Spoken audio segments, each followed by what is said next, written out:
Every year, Americans eat over 3 billion pizzas, about 46 slices per person.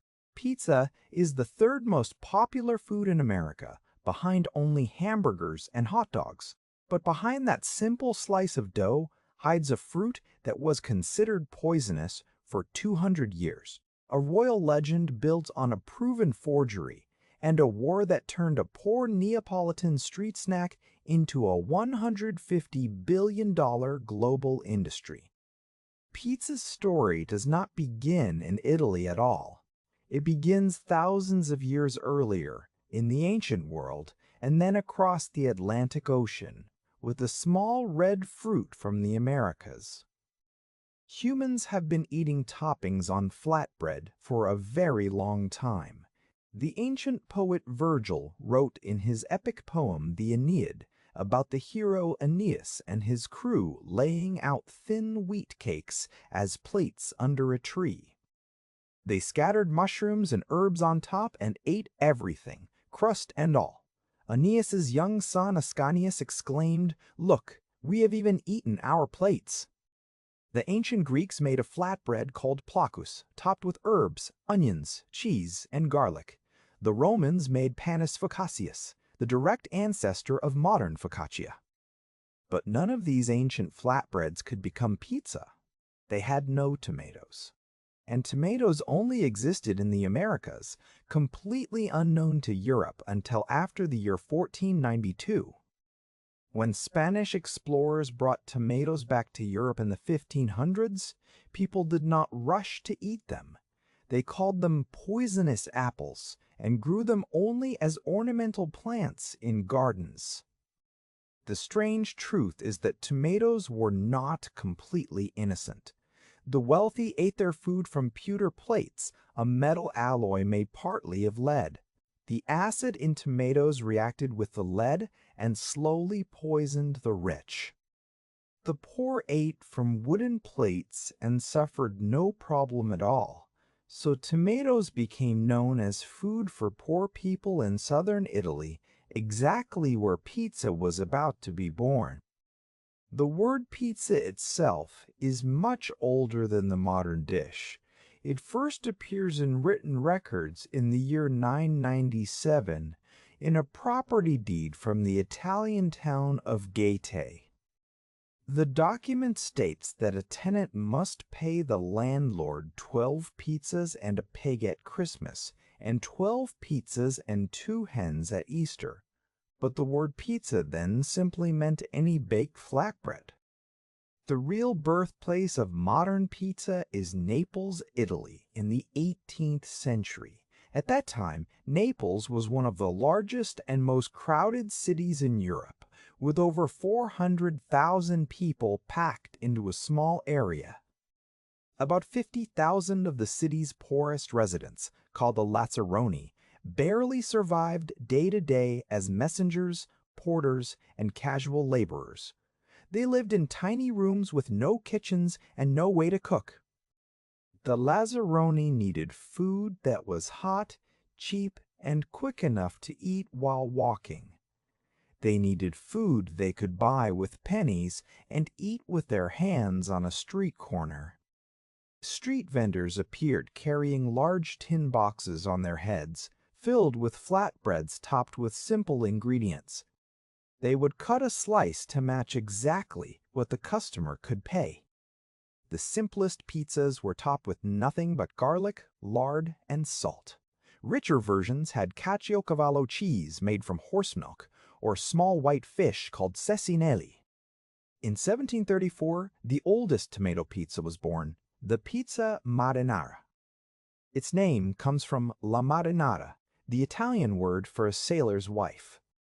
The wives of Neapolitan fishermen prepared this pizza for their husbands returning from the Bay of Naples. It was topped with tomato, garlic, oregano, and olive oil, ingredients that stayed fresh on long voyages. In 1792, the first official permit to open a pizza shop was granted to a man named Giuseppe Sorrentino.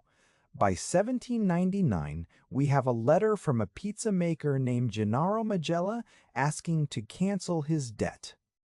The letter explains that his pizzeria closed down because of political unrest in the city. It is important because it proves that pizza making was already a recognized skilled profession, requiring investment in a brick oven. By 1807, there were already 55 pizzerias in Naples. By 1871, the number had grown to 1 to 1. In 1830, the world's first true pizzeria with tables and chairs opened in Naples, Antica Pizzeria Portalba. Its ovens were lined with lava rocks from Mount Vesuvius, and they still work today. The restaurant introduced a payment system called Pizza a Auto. Customers could buy pizza now and pay up to 8 days later. A local joke said that a meal at Port Alba might be your last free meal if you died before you paid. In 1831, the American inventor Samuel Morse, creator of the telegraph, visited Naples and wrote about pizza in his journal. He was horrified. He described pizza as bread that looked like it had been pulled straight from a sewer. Altogether, he wrote, it was the most repulsive food he could possibly imagine. 12 years later, the French writer Alexandre Dumas, author of The Three Musketeers, had a very different opinion. He called pizza the gastronomic thermometer of the market. Dumas wrote that a pizza for 2 farthings was enough for one person, and a pizza for 2 sous could feed an entire family. The price of pizza, he noted, rose and fell with the cost of its ingredients. In 1860, an article in the London Chronicle described pizza as a social leveler. In Neapolitan pizzerias, it said, rich nobles and their own coachmen sat side by side, eating the same food from the same oven. But not everyone was impressed. In 1886, Carlo Collodi, the Italian author who wrote Pinocchio, published a schoolbook calling pizza a patchwork of greasy filth. He said it looked like mucky chaos. That same writer is now remembered around the world for a children's book, but he is also remembered in food history as one of pizza's most famous haters. Now we come to the most famous story in pizza history. According to the legend, in 1889, Queen Margherita of Italy visited Naples. She grew tired of the complicated French dishes served at royal banquets. A local pizzaiolo named Raffaele Esposito was summoned to the royal palace at Capodimonte. He prepared 3 different pizzas for the queen. The queen's favorite was topped with red tomatoes, white mozzarella, and green basil, exactly the colors of the Italian flag. Esposito named it Pizza Margherita in her honor. A thank you letter from the royal household, signed by a court official named Camillo Galli, still hangs in Esposito's former restaurant. It seems like the perfect royal origin story. There is just one problem. According to a growing number of food historians, the letter is a forgery, and the story is almost certainly not true. In 2014, a Harvard food historian named Zachary Nowak published a peer-reviewed study of the letter. He found 4 separate signs that it was a forgery. First, the royal seal on the letter did not match any real seal used by the Italian royal household. Second, the handwriting did not match Camillo Galli's real signature in government records. Third, the official court newspaper recorded no such visit by a pizza maker to the palace. And fourth, the letter addresses Esposito with his wife's surname, which no Italian man would have used in 1889. Even more damaging, a pizza topped with tomato, mozzarella, and basil had already been described in print 36 years earlier, in 1853. The margherita did not need to be invented in 1889 because it already existed. Historians now believe the story was created by the Brandy family, who bought Esposito's restaurant in 1932. They likely forged the letter and invented the margarita legend to attract tourists during the Great Depression. Esposito did not invent the margarita pizza, but by branding an existing pizza with a queen's name, he did something just as important. He convinced the world that a poor person's street food was fit for royalty.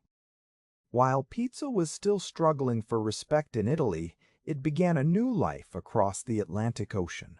Between 1880 and 1920, around 4 million Italians emigrated to the United States. Many came from Naples and the surrounding region, carrying their pizza recipes with them. They opened small grocery stores and bakeries in Italian neighborhoods in New York, Boston, Chicago, and Philadelphia. For a long time, the most famous name in early American pizza was Gennaro Lombardi.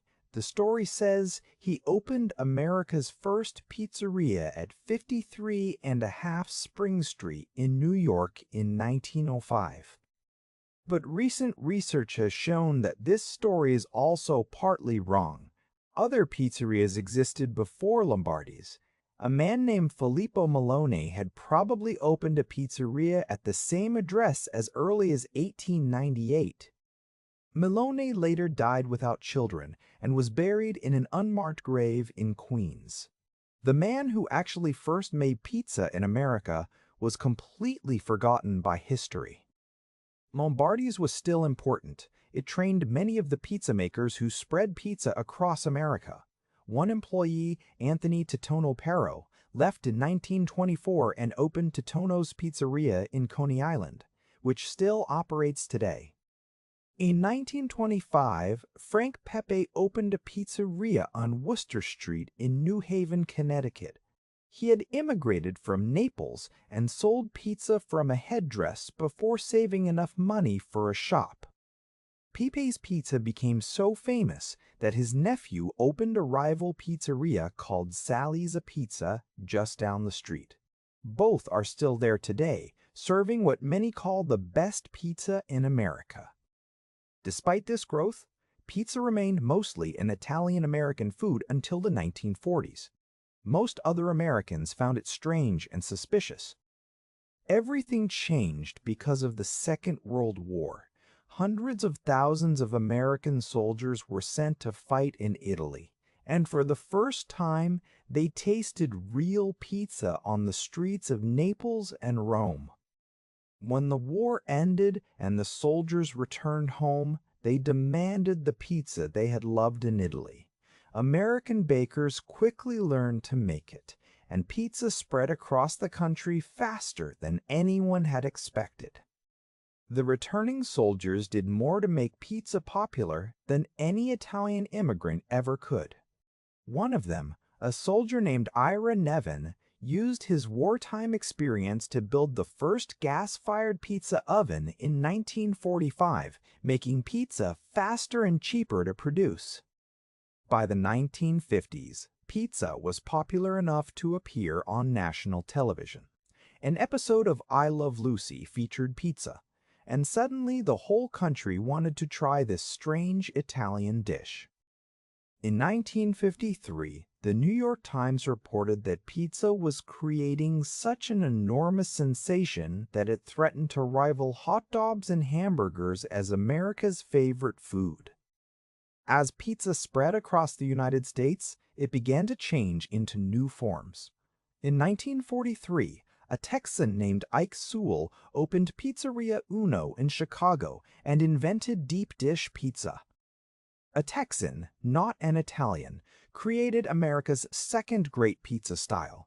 The original Chicago deep dish was cooked in a pan so deep that one slice could weigh nearly a kilogram. In 1946, another new style was born in Detroit. Gus Guerra, the owner of a former speakeasy called Buddy's Rendezvous, decided to add food to his bar. He used his wife's Sicilian family recipe and baked the pizza in blue steel pans he got from a local automotive factory. Those pans had originally been made to hold nuts and bolts for car production. The pizza was square, with cheese caramelized at the edges and sauce layered on top, completely different from both Neapolitan and Chicago styles. It became known as Detroit-style pizza. In 1958, the first major pizza chain was born.